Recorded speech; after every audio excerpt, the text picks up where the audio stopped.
Hello, everyone. I feel like at this point I should be like, welcome to my TED Talk again. So, if you watched my last video, we discussed oppression and autism, which was kind of depressing, obvious reasons. So, today we are going to kind of brighten it up and talk about the independence of the deaf community and how they can survive and thrive on their own because, again, as I've said throughout every single video so far, I'm pretty sure, the only thing that they can't do is not hear. They lost to nothing. So, kind of going back to the personal deaf community perspective of social, cognitive, behavioral, and emotional. Social, they're independent, cognitive, they're intelligent, behavioral, they have a rich personality and love to collaborate, and emotional, they are compassionate with many, many feelings, just like the next person. But the best thing is their deaf community and how well they stick together and how good at collaboration they are. So, moving on to what they call avenues to membership in the deaf community. So, there's 4 avenues: audiological, political, linguistic, and social. So, each of these aspects refers to something in order to it's like a checklist on if you meet the requirements of being a part of the deaf community fully. So, audiological refers to actual loss of hearing ability, but reminder, they lost nothing. Thus, the avenue to membership is not available by definition to hearing people. So, in no way, no form, no shape would I be able to enter, be a part of their community because I can hear. It seems apparent that those individuals that can't hear are accepted by and identify with the community at a much deeper level, though. It's kind of like the core, and much more quickly than a hearing person with similar skills, experiences, and attitudes would be able to relate. So, moving on to political. It refers to the potential ability to exert influence on matters which directly affect the deaf community on a local, state, or national level, such as ADA. ADA is a national policy, if you will, act. Americans with Disabilities Act. Okay, sorry. That was a mental side note for myself.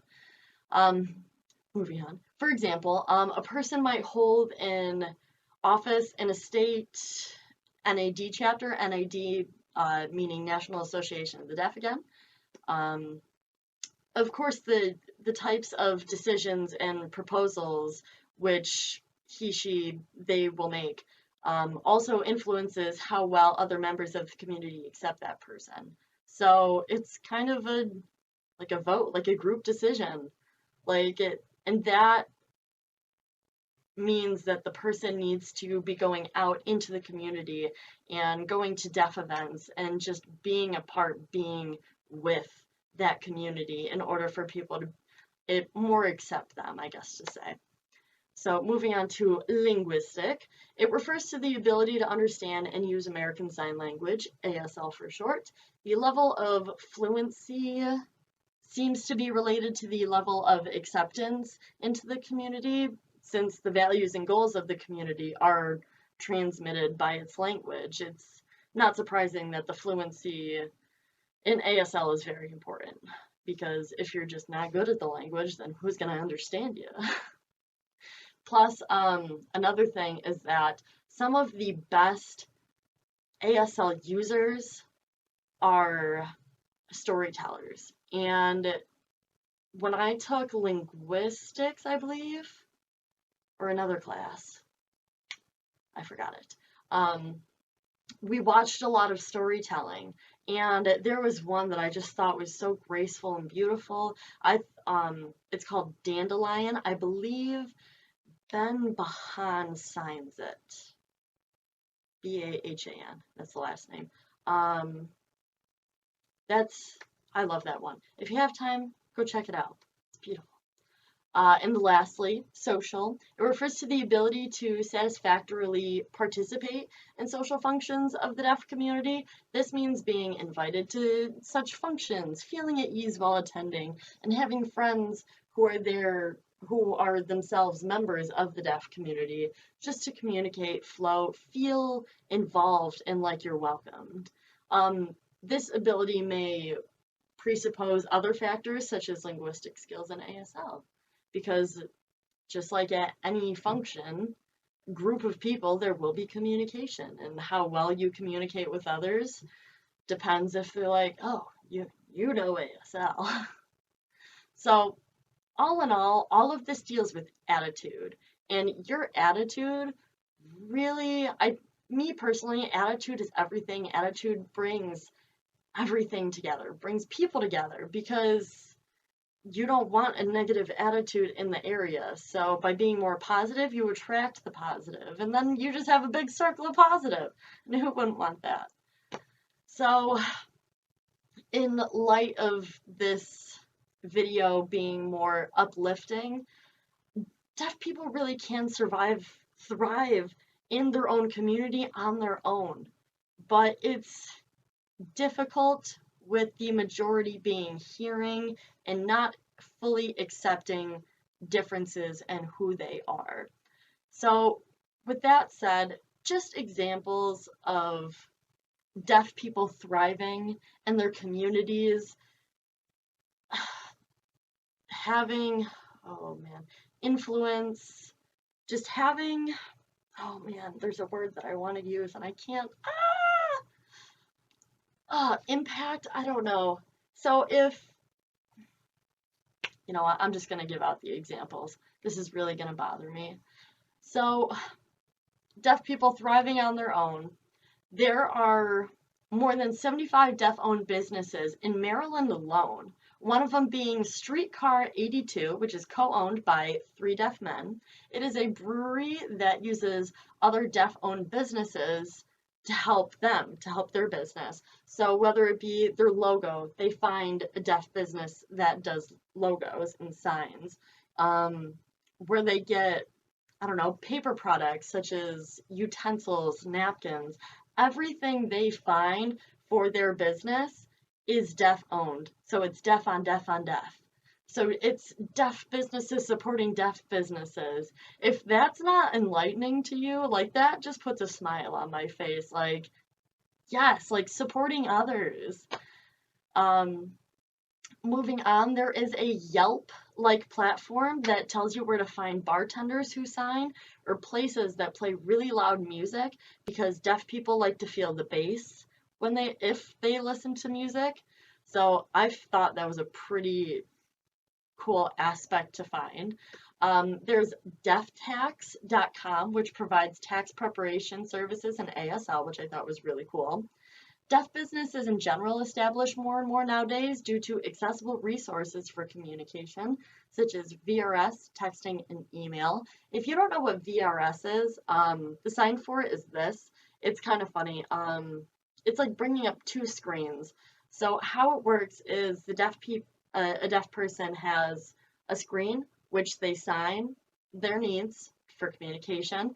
There is a VRS worker on the other end that takes their message, and they have a call set on their head, like for verbal communication, to communicate their message into what hearing people are used to, like phone calls.